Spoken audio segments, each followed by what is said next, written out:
Good morning students, this is Rajesh Kumar Pal presenting here Elementology, a channel of chemistry. You are most welcome in our channel or Elementology. This channel is to support the students of JEE Mains, NEET, CBSE and State Board also for the preparation of chemistry.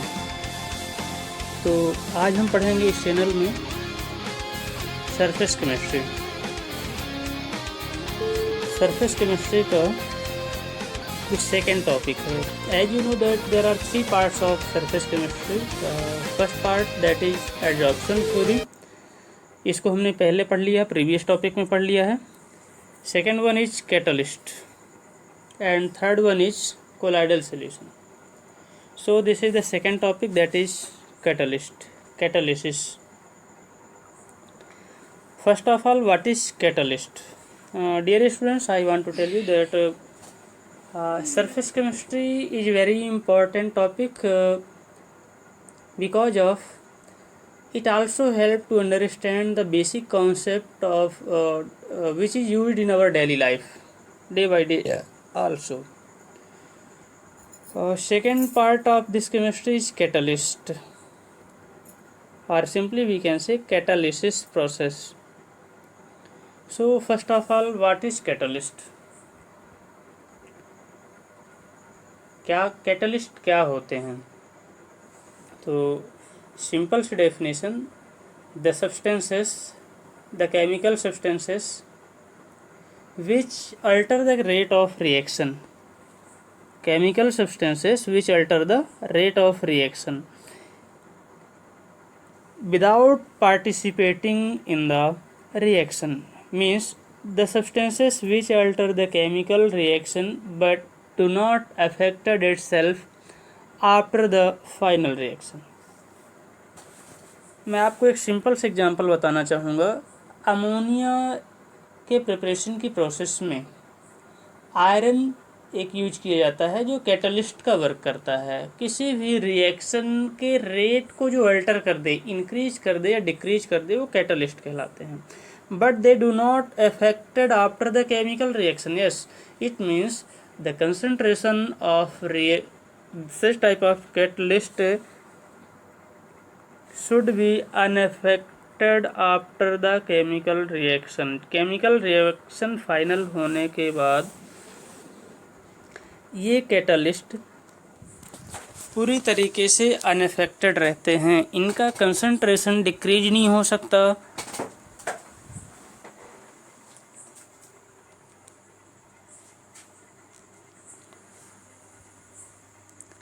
इनका concentration effect नहीं हो सकता, कम नहीं हो सकता, या हम कह सकते हैं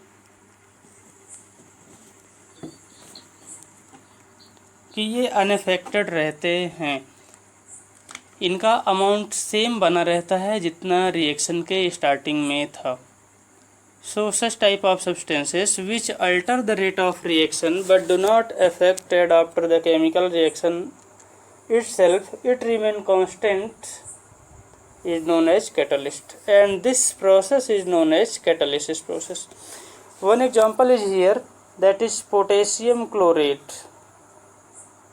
Example is potassium chlorate. Potassium chlorate decompose into potassium chloride and oxygen at 653 Kelvin, but little magnesium dioxide is added. Rate of decomposition occurs fast and at lower temperature range. This इसमें ये बताया गया है कि जब आप potassium chlorate को decompose करते हैं, then it simply decompose at the temperature of 653 Kelvin to 873 Kelvin. But when we added a smaller amount of manganese dioxide which work as catalyst, manganese dioxide here work as catalyst, then the rate of reaction, then this reactant get decomposed at 473 Kelvin. देखिए initial में 653 Kelvin में decompose हो रहा था, अब यहाँ 73 kelvin में decompose होने लगता है। किसकी वजह से? कैटलिस्ट की प्रेजेंस होने की वजह से। ये जो कैटलिस्ट होता है उसकी वजह से रिएक्शन कम टेम्परेचर पर प्रोसीड हो सकती है, वही रिएक्शन जो कि पहले हाई टेम्परेचर पर होती थी। सिंपली हम कह सकते हैं जिसके प्रेजेंस में कोई भी रिएक्शन की रेट इंक्रीज हो जाती है या डिक्रीज हो जाती है वो कैटलिस्ट कहलाते हैं। वो कैटलिस्ट है, चाहे रिएक्शन की रेट इंक्रीज हो रही हो या रिएक्शन की रेट डिक्रीज हो रही हो, दोनों के केस में वो कैटलिस्ट कहलाएंगे।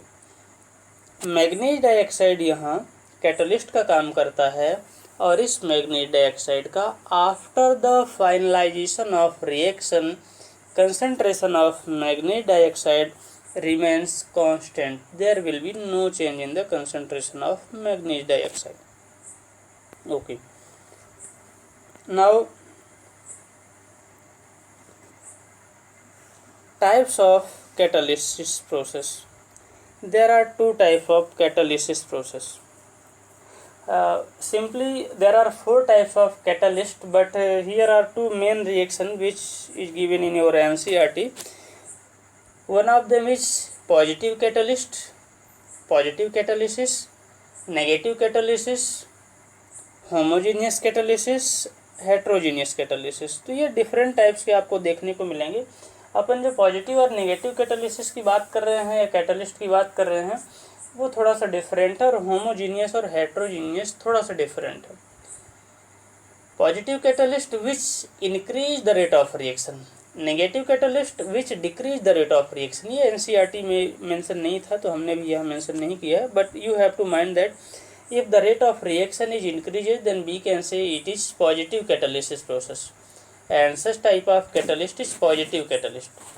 But when the rate of reaction decreases then it is negative catalyst, and this process is negative catalysis process. Okay, now here 2 types of catalysis, homogeneous catalysis and heterogeneous catalysis. तो homogeneous catalysis क्या है? When in any reaction we find that reactant, product and catalyst all are in the same state, then such type of reaction is known as homogeneous catalysis reaction. Homogeneous catalysis reaction when the state of reactant, state of product and state of catalyst are similar. Simple सा example है यहाँ, आप देखिए इसमें SO2 O2 reactant है, फिर यहाँ SO3 इसका प्रोडक्ट बन रहा है, तो तीनों की स्टेट सेम है। If reactant product and catalyst are in same state then it is known as homogeneous catalysis. Second condition में आप देखेंगे heterogeneous catalysis. What is heterogeneous catalysis? When any one either reactant, product or catalysts are different states. Either reactant or product or catalyst is in different state, then it is known as heterogeneous catalysis process. इसमें example देखिए आप, SO2 plus O2 is equals to SO3, but here is platinum catalyst. Catalyst के form में यहाँ platinum का use किया गया है, और प्लेटिनम का जो यूज किया गया है वो प्लेटिनम यहाँ वर्क कर रहा है, प्लेटिनम सॉलिड स्टेट में है, जिसकी वजह से ये जो प्रोसेस होगी that is heterogeneous catalysis process.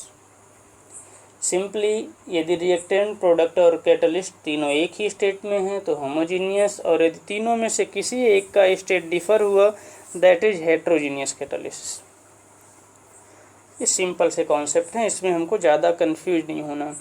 Mostly जो होमोजेनियस कैटलिसिस होते हैं वो गैसेस स्टेट में पॉसिबल होते हैं या लिक्विड स्टेट में। सॉलिड स्टेट में पॉसिबल ही नहीं, क्योंकि सभी रिएक्टेंट और सभी प्रोडक्ट सब एक सॉलिड स्टेट में हो, ऐसी रिएक्शन मोस्ट नहीं मिलती generally. Now the feature of catalyst. Feature of catalyst, इसमें 2 इम्पॉर्टेंट फीचर है। फर्स्ट है activity of catalyst, and second है selectivity of catalyst. Activity and second selectivity. What is activity of catalyst? इसमें ध्यान रखिएगा, activity की मीन्स इफिशियंसी भी हम अपन कह सकते हैं। Efficiency of catalyst is very high, because of we also find that very smaller amount of catalyst is required for the activate to 1 lakh molecules. Single molecules of sulfuric acid catalyze to the 1 lakh molecules of ethanol to convert into ester. या किसी भी catalysis process में आप ध्यान रखेंगे, जो catalyst का amount होता है बहुत कम अमाउंट रिक्वायर्ड होता है, जिससे हम कह सकते हैं कि जो कैटलिस्ट होता है मोर इफ़िशियंट होता है। इसकी इफ़िशियंसी वेरी हाई होती है, मतलब इसकी एक्टिविटी बहुत ज़्यादा होती है। सेकंड है सेलेक्टिविटी। सेलेक्टिविटी में अपन कह सकते हैं selective in nature. A particular catalyst work on a particular reaction। एक ही कैटलिस्ट से हम डिफरेंट टाइप की रिएक्शन को कैटलाइज नहीं करवा सकते हैं। जो कैटलिस्ट होगा पार्टिकुलर एक ही टाइप की रिएक्शन को कैटलाइज करता है। यदि आपको डिफरेंट रिएक्शन यूज करना है या दूसरी रिएक्शन लेना है और आप सोच रहे हो कि वही कैटलिस्ट वर्क करेगा, तो ऐसा नहीं है। वहाँ फिर आपको कैटलिस्ट चूज करना पड़ता है, डिफरेंट टाइप का कैटलिस्ट आपको यूज करना पड़ेगा उसके लिए, सेलेक्टिविटी के लिए। एक सिंपल सा एग्जांपल है, यदि आप एथेनॉल लिए, एथेनॉल को कॉपर की प्रेजेंस में हीट करें तो एसिटल्डिहाइड बनाएगा। उसी एथेनॉल को एल्यूमिना Al2O3 की प्रेजेंस में हीट करें तो एथिलीन बनाएगा। डिफरेंस क्या हुआ? कॉपर कैटलिस्ट का वर्क कर रहा है, टेम्परेचर की हम बात नहीं कर रहे हैं, यहाँ प्रेजेंस ऑफ कैटलिस्ट की बात कर रहे हैं। कॉपर जो कैटलिस्ट का वर्क कर रहा है, उस कॉपर की वजह से जो रिएक्शन है उसका डिहाइड्रोजिनेशन हुआ, removal of hydrogen molecules only. Removal of hydrogen molecules means oxidation होगा और वो एल्डिहाइड में कन्वर्ट हो रहा है, एसिटल्डिहाइड बनाएगा। But when we heated same molecules, that is ethanol, in presence of Al2O3, then its dehydration occurs, removal of water molecules occurs, therefore it change into ethylene। तो यहाँ क्या हुआ, एक ही रिएक्टेंट में 2 डिफरेंट टाइप के catalyst हमने select किया और कैटलिस्ट सेलेक्ट करने से प्रोडक्ट चेंज हो गया। This is the selective nature of catalyst. आप जैसा कैटलिस्ट सेलेक्ट करेंगे वैसा प्रोडक्ट मिलेगा। तो ये सेलेक्टिविटी, एक्टिविटी और एक स्पेसिफिसिटी वर्ड भी यूज होता है, जिसको इस टॉपिक में हमने नहीं मेंशन किया था। स्पेसिफिसिटी, इसकी मीनिंग है कि जैसे एक पार्टिकुलर की एक पार्टिकुलर लॉक को ही ओपन कर सकती है, वैसे ही एक पार्टिकुलर कैटलिस्ट एक पार्टिकुलर रिएक्शन को ही एक्टिवेट कर सकता है। यहाँ आपने कॉपर और एल्यूमिना दोनों को एक ही रिएक्टेंट में यूज करते देखा, बट हमको अमोनिया का फॉर्मेशन करना है तो वहाँ ये दोनों कैटलिस्ट वर्क नहीं कर सकते। हमको किसी दूसरे मॉलिक्यूल्स को डिहाइड्रोजिनेशन करवाना है तो फिर इन मॉलिक्यूल्स का यूज नहीं करेंगे, वहाँ दूसरे कैटलिस्ट वर्क कर रहे होंगे। It is the specificity of the catalyst. एक पार्टिकुलर कैटलिस्ट पार्टिकुलर रिएक्शन को ही एक्टिवेट या डीएक्टिवेट कर सकता है।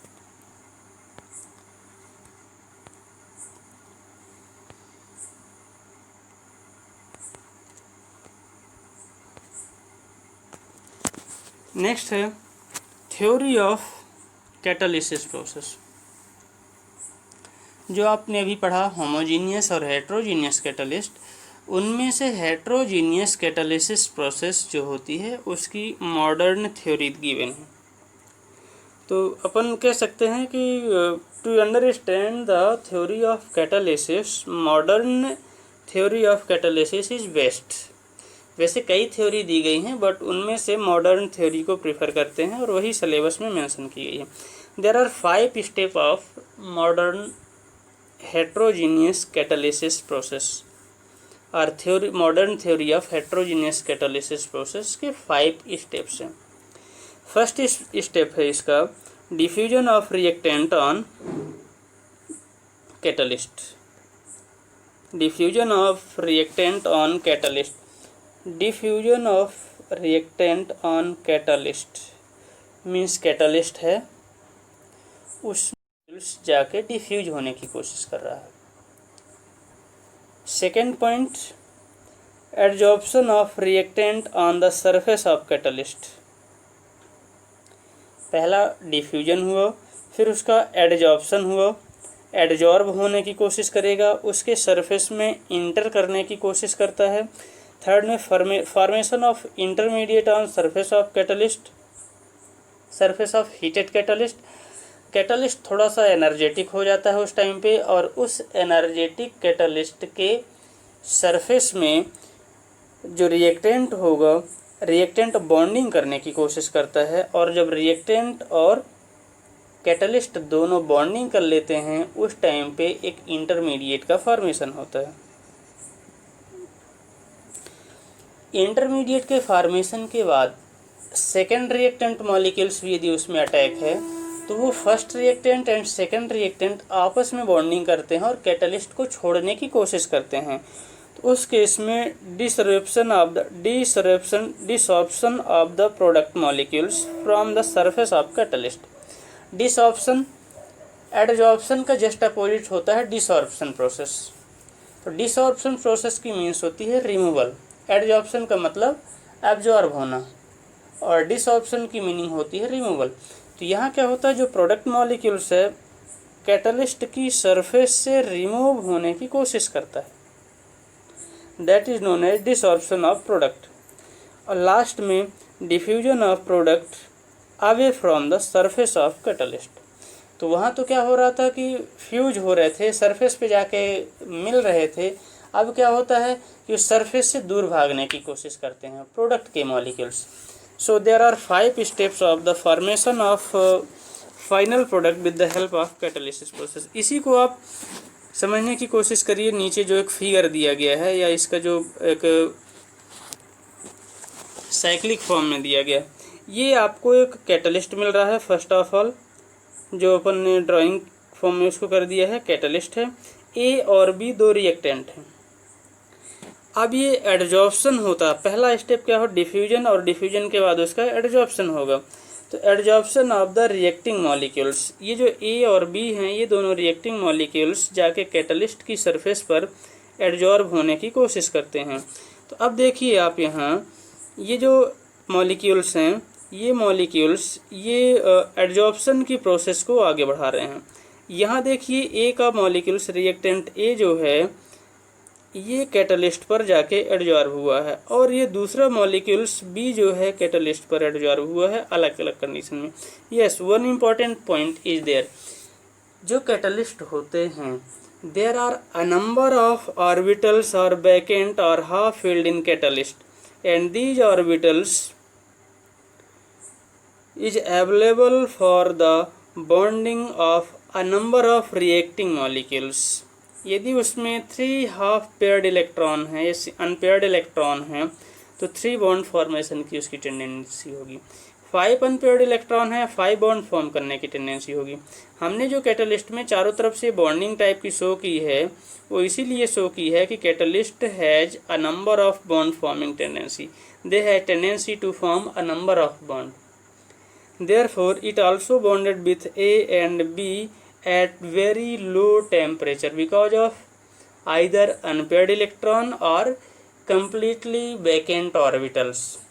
तो दोनों के केस में वो इजली बॉन्ड फॉर्मेशन की टेंडेंसी रखते हैं। तो यहाँ reactant A and reactant B lower energy में कैटलिस्ट के साथ बॉन्डिंग करते हैं और बॉन्डिंग करने के बाद फिर वो आपस में भी बॉन्डिंग करने की कोशिश करते हैं। और जब वो आपस में बॉन्डिंग करने की कोशिश करते हैं तो इस टाइप से जो फॉर्म मॉलिक्यूल्स होता है that is known as intermediate. अब इस इंटरमीडिएट में देखिए आप ए बी रिएक्टेंट और ये जो पूरा कैटलिस्ट है ये तीनों आपस में कंबाइन है, दैट इज इंटरमीडिएट स्टेट। अब जब ये इंटरमीडिएट स्टेट बन जाएगी तो बाद में क्या होगा कि रिएक्टेंट ए और बी के मॉलिक्यूल्स जो होते हैं यहाँ से बॉन्ड को ब्रेक करने की कोशिश करते हैं और जब यहाँ से बॉन्ड को ब्रेक करेंगे तो फिर ये सेपरेट हो जाएंगे, कैटलिस्ट से अलग हो जाएंगे। और जब ये कैटलिस्ट से अलग हो जाएंगे तो इनका फिर एक अलग ग्रुप बन जाता है और ये फिर कैटलिस्ट से सेपरेट होकर के प्रोडक्ट में कन्वर्ट हो जाते हैं और catalyst same as initial condition जैसा पहले था वैसे ही सेपरेट हो जाता है।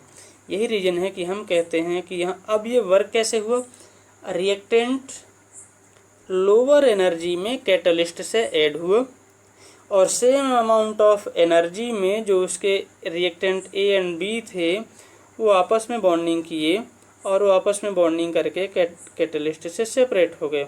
मतलब उनको सेल्फ में आपस में बॉन्डिंग के लिए ज़्यादा एनर्जी रिक्वायर्ड नहीं होती, जबकि in the absence of catalyst they required larger amount of energy. यही रीज़न है कि कैटलिस्ट किसी भी रिएक्शन की रेट को डिक्रीज कर देते हैं या इंक्रीज कर देते हैं जो उनका नेचर है उसके अकॉर्डिंग। फिर यहाँ कुछ टाइप्स ऑफ कैटलिस्ट मिलेंगे, किस किस टाइप के कैटलिस्ट हो सकते हैं। First of all there are shape selective catalyst. What is shape selective catalyst?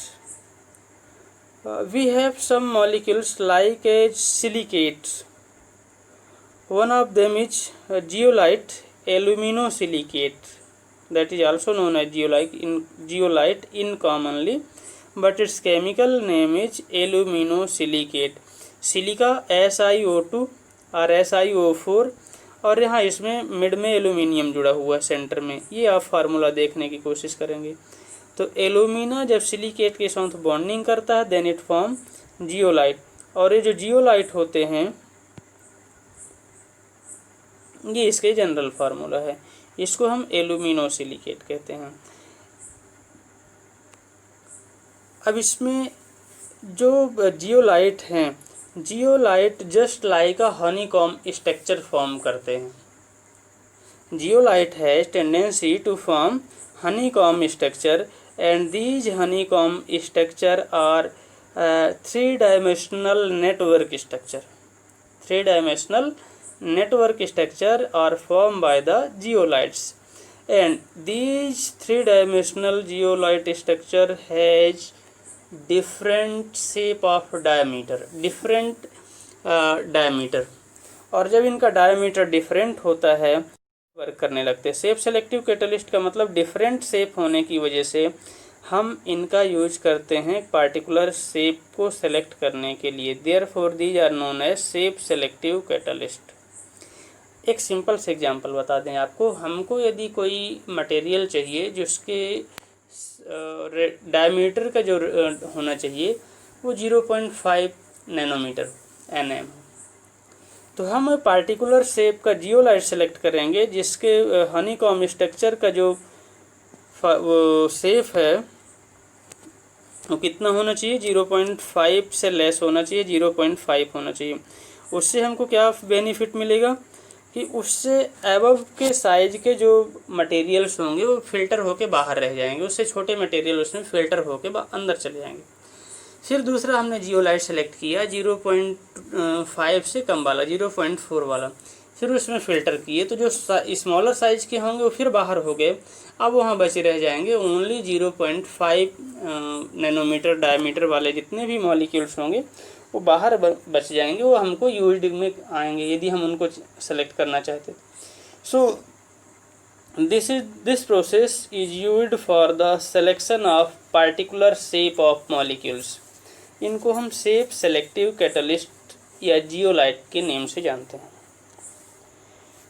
Some other example of catalyst जिनके डिफरेंट नेम से यूज किए जाते हैं। एक है promoter of catalyst, inhibitor of catalyst second.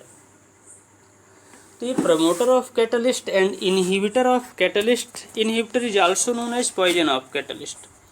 तो ये इसमें हमने मेंशन नहीं किया है, ये दोनों के नेम से पूरी डेफिनेशन क्लियर है। Inhibitor the catalyst which inhibit the substances which inhibit the nature of catalyst. कुछ ऐसे मटेरियल होते हैं जो कैटलिस्ट के कैटालिटिक प्रोसेस को कम कर देते हैं, उन्हें पॉइजन ऑफ कैटलिस्ट या इनहिबिटर ऑफ कैटलिस्ट कहते हैं। कैटलिस्ट के कैटालिटिक प्रोसेस को कम करने का जो काम करते हैं या पूरी तरीके से ख़त्म कर दें, that is known as poison of catalyst. Promoter of catalyst क्या है? The substances which enhance the catalytic nature of catalyst, जो और ज़्यादा उसको इंक्रीज कर दें, इन्हेंस कर दें, that is known as promoter of catalyst. तो कैटलिस्ट के नेचर को बढ़ाने वाले इन प्रमोटर और घटाने वाले को इनहिबिटर कह देते हैं। यहाँ एक और वर्ड एक्स्ट्रा मिल रहा है, दैट इज एंजाइम कैटालिस्ट और एंजाइम कैटालिसिस। तो एंजाइम कैटालिसिस क्या होती है process? The process in which catalyst is used in the form of organic molecules, or simply we can say the catalyst which work on living cells is known as enzyme catalyst, which activate the biochemical reaction is known as enzyme catalyst. Biochemical reaction, the chemical reaction which occurs in the living substances is known as biochemical reaction, and the catalyst which activate or deactivate the reaction in living system, that is also known as biochemical reaction, then this is known as enzyme catalyst, or it is simply known as biochemical catalyst also. Invertase enzyme को आप देखिए, invertase enzyme sucrose को glucose and fructose में convert करता है। Invertase enzyme जो है sucrose को ग्लूकोज एंड फ्रैक्टोज में कन्वर्ट करता है। तो सुक्रोज, ग्लूकोज और फ्रैक्टोज में हमारी बॉडी के अंदर भी कन्वर्ट होता है, इसलिए ये जो इन्वर्टेज एंजाइम है that is known as enzyme catalyst.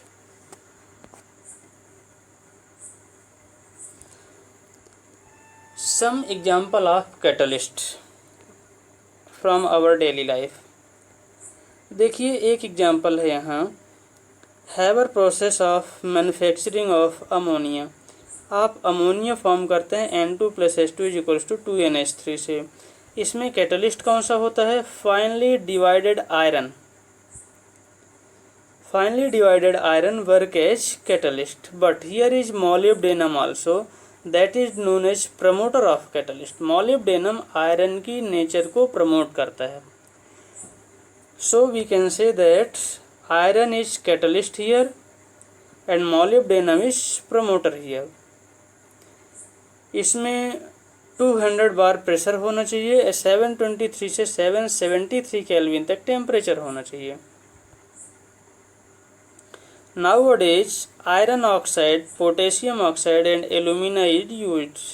Mixture of these three oxide are used for the catalyst. खैर वो तो लेटेस्ट का है, बट यहाँ जो आयरन और मॉलिब्डेनम की बात है तो आयरन कैटलिस्ट, मॉलिब्डेनम प्रमोटर, और ये जो दो चीज़ें और हैं कंडीशन है। कभी कभी ये क्वेश्चन बन जाता है कि mention the factor which is required for the maximum production of ammonia. तो आपके माइंड में बात होनी चाहिए कि यहाँ कैटलिस्ट का प्रेजेंस होना भी कंपलसरी है, प्रमोटर भी होना चाहिए, टेम्परेचर और प्रेशर भी एक अपने पार्टिकुलर रेंज में होंगे, then this process will be faster. Ostwald process of manufacturing of nitric acid. जब नाइट्रिक एसिड प्रिपरेशन करना हो तो उसके लिए ओस्टवाल्ड प्रोसेस होती है, जो कि यूनिट नंबर 7 में अपन को डिटेल में पढ़ने को मिल सकती है। तो ये ओस्टवाल्ड की प्रोसेस होती है। इसमें प्लेटिनम एस्बेस्टस शीट होनी चाहिए। प्लेटिनेटेड एस्बेस्टस मतलब जो एस्बेस्टस की शीट होती है वो प्लेटिनेटेड रहती है, वो यहाँ कैटलिस्ट का वर्क करती है। नेक्स्ट है contact process of manufacturing of sulphuric acid. तो इस contact process of manufacturing of sulphuric acid, ये जो रिएक्शंस इसके गिवन हैं, इसमें प्लेटिनेटेड एस्बेस्टस शीट होती है, साथ में V2O5 होता है, वेनेडियम पेंटाऑक्साइड, और टेम्परेचर की रेंज फिक्स होती है इसकी। तो ये कुछ एग्जांपल हैं that belong to formation of ammonia, formation of nitric acid, formation of sulphuric acid, and also one more catalyst that is invertase enzyme which convert the sucrose into glucose and maltose. Characteristic of enzyme catalyst. Enzyme catalyst के क्या nature होते हैं? जो enzymatic catalyst हैं उनमें क्या nature हो सकते हैं? Generally all the natures are same but some extra activity nature are enzyme. That is, enzyme catalyzed reaction are very efficient. Enzyme are more efficient than catalyst.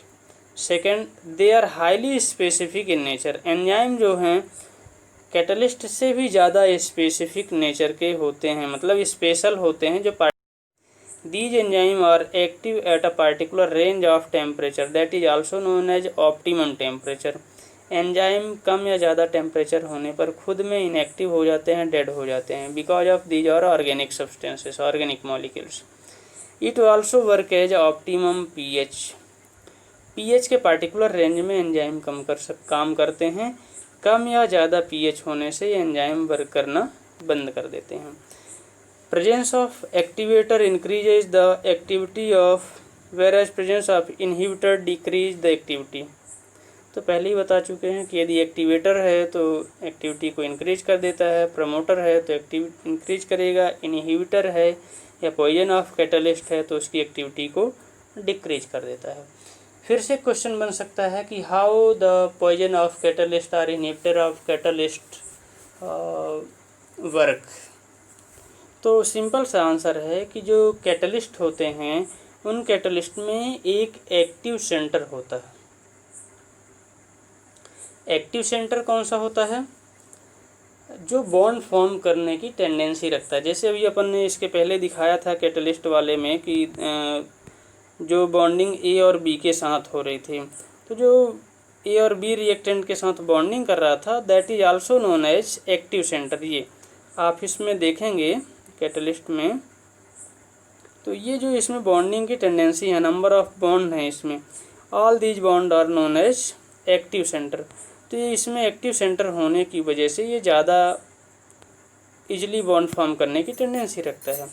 अब वो जो promoter of catalyst, poison of catalyst होते हैं या inhibitor of catalyst होते हैं, वो उसके एक्टिव सेंटर पे को जाकर के ब्लॉक कर देते हैं, वहीं जाकर के अटैच हो जाते हैं.